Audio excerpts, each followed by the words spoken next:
Well, welcome back to the Relationship Challenge.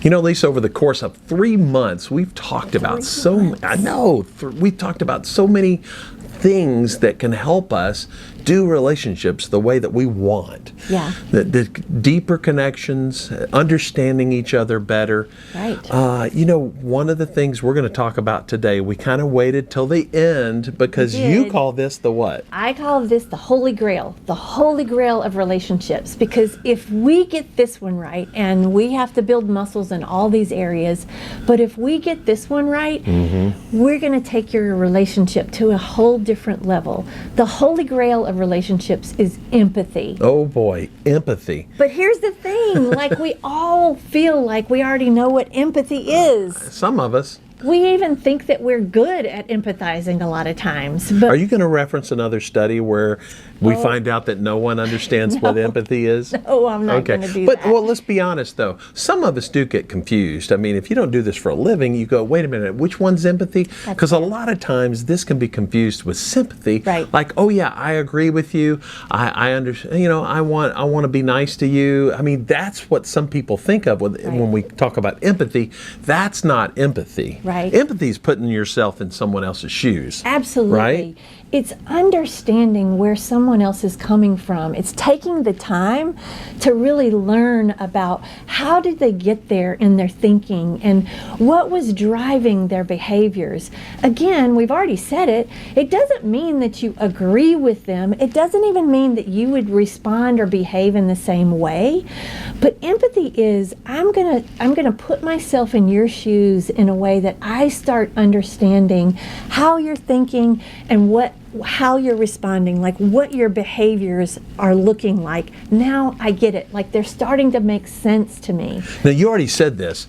It takes a lot of, some emotional intelligence in order to become empathetic with someone else, or to do it really, really well. It's one reason why we started early on. I mean, this one's 3 months in, but we talked about a lot of these other subjects. If you go back and look at all the Relationship Challenge videos, a lot of them lead to you being able to be empathetic with other people. Right. And what I remember as far as an example with us is I remember early on in our relationship, Lisa, we would talk about finances. And you thought I was crazy. We would talk about finances, and I know that it would go south very quickly. Yes. What I realized early on is that we were raised differently. We were raised by different people in different areas who had different ideas, and especially when it came to finances, our families viewed finances differently.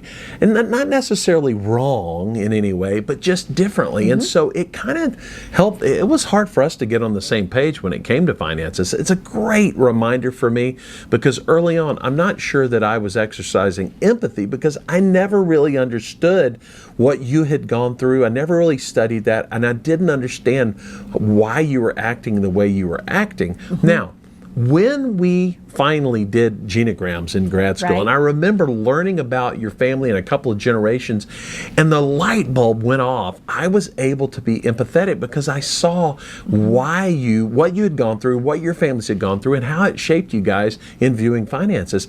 I was absolutely able to walk in your shoes, understand what you thought, and I really did. It really changed. My crazy started to make sense to you. Well, it did, and it changed the way we did relationship in this area that caused a little bit of strife. It did.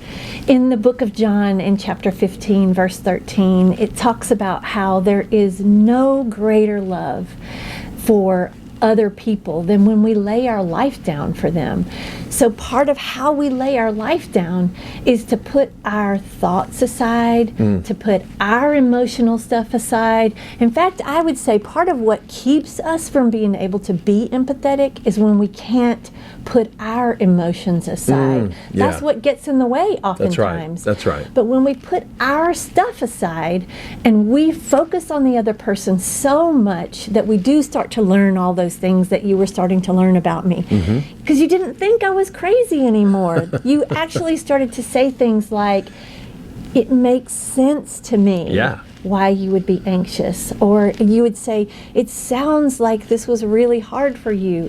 It seems like this is very anxiety producing for you. That's right. I knew you were being empathetic when you started sounding like you were putting yourself in my shoes. All right, so I would ask folks now to try to become empathetic. Right. What are some things that you would tell people that they could do? So oftentimes the way that you can build your empathy muscle is if you would watch really good interviewers. Yes. Really good interviewers do something that researchers call neural resonance. Neural resonance is simply that I'm so focused on you and listening to you that I can even begin to imagine what it is like to be you. So I will start asking, so it sounds like you're really struggling. Sounds like that was really unbelievably hard for you. So if you'll watch interviewers and see if like put yourself in the person in the person's shoes, see if you start imagining how they feel. It's just a way to build the muscle. Now, I just want to remind something you already said, but this isn't agreeing with anyone else. Right. You're not saying that I agree with your position, but this is one way to truly become selfless. It's one way, if you want your relationship to move to the next level, this is required. And you know what, Andy? I mean, we can look at like where our country has been. If we as a people develop this idea of empathy to try to put ourselves in other people's shoes, we don't have to agree with how they think and how they behave. That's right. We simply can stop long enough to go, wow, I understand you now. Well, that'll preach, sis. Come on, it will. We all need empathy. We do. Right now, no matter who we are and no matter who we're doing a relationship with. Yeah. All right, so we're going to end with empathy. It's the Holy Grail, according to Lisa.